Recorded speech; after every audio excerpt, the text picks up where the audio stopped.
Good morning. All right, today I'm going to be showing you how to use WordSwag. This is the most common graphic. This is what it looks like in the upper right hand corner. And then when you click on it, you have the option to take a picture or use a previous picture. I'm going to show you how to use a previous picture. You also have the option to make transparent backgrounds, which are amazing for watermarks, and I'll show you how to do that in a little bit. They have a ton of different automatic backgrounds. I'm sure you guys have seen a lot of these on social media. You can use any of these to put text over it, or you can use your own picture.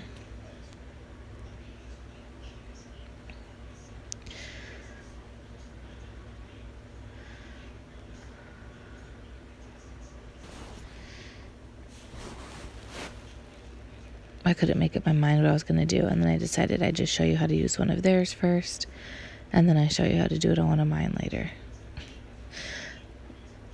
And they have a bunch of different sizes, so you can choose whatever size you want, and they're labeled like Facebook cover, Pinterest, Twitter. Square obviously is Instagram, which is what I'm going to show you because that's what most of us use. You double tap to change the words. If you can hear Kevin singing in the background, he's singing to Ethan, so sorry about that. And so you just change it to whatever you want. I could not figure out what I wanted to do because I was like, oh, it's already past Black Friday, so I decided to do Cyber Monday. And then you can see from here, you can change the color. And then there's tons of different font configurations. And when you click on a font and there's numbers underneath, you click on those numbers and it gives you different setups. And then if you click the dice, it'll give you even more setups. So it's literally, I've never seen the same thing. So I've never been like, oh yeah, that's like, they're always different when I click the dice, which is super cool. There's tons of different options. I'm just kind of going to scroll through and show you some of those options.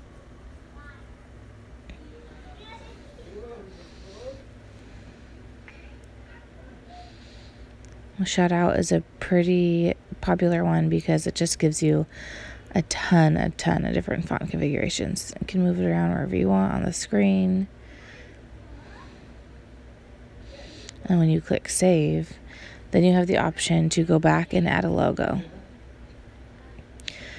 And when you make a PNG file, which I'm going to show you in a little bit, you can do image, which I'm going to show you with one of my PNG files. So a PNG file is just an image that has a transparent background, so you can put it over anything versus it having a colored background. And you just put your watermark wherever you want, and then you can change the transparency up or down. And then when you're done with that, you click save and it saves to your camera roll. Now I'm going to show you how to create a watermark. So you click the transparent background and it warns you it's going to have a transparent background. And you go through and you just type whatever you want. So you could type your name, you could type your business name, you could type anything that you just want transparent. And see how it has the checkered background? That means it's transparent. And you can change the color and change the words, the font, sorry. Ethan just got out of the shower, so I'm super distracted. Change the color, change the transparency up and down, and now that's saved. So now you can just use that when you want a watermark.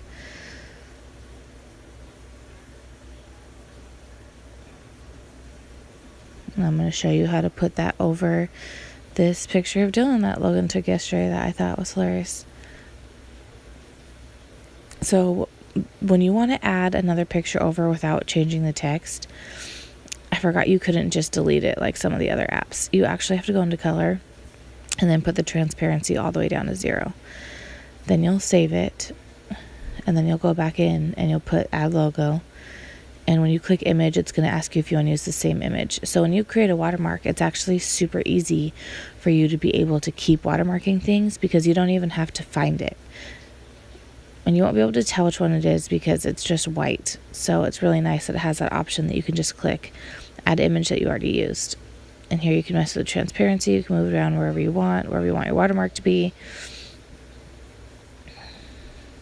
It's super, super awesome, easy feature. And now the last thing I'm going to show you is how to do inverted text, which is a super cool way to stand out because not that many people use this. I think I've only seen it used like twice. So you get whatever background that you want and that you think is pretty.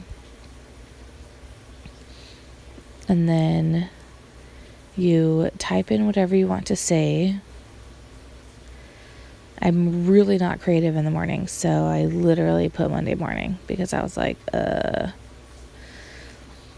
And then you get the word configuration how you want it. And here I'm just trying to figure out the word configuration that like has the biggest letters so that you guys will be able to see this properly. So don't mind me and my morning brain. Oh my goodness, excuse me. I'm sorry I'm talking so quietly. The baby is sleeping next to me. So you mess around until you find the words that you want. And move it around to where you want the colors to invert. And then once you have it in place, you click color.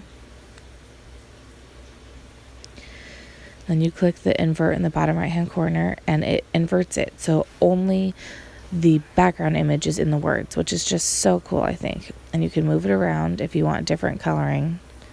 Just remember the rest of the image will be white. So this is a great way for like a pop of color without like drowning your picture in color.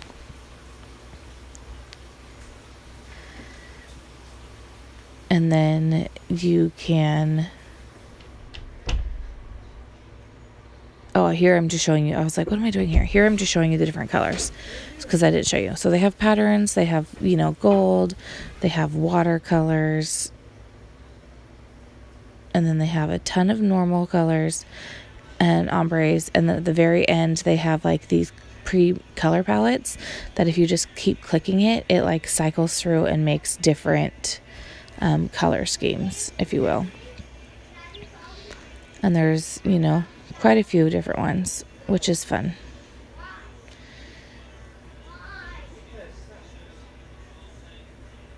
And that's it.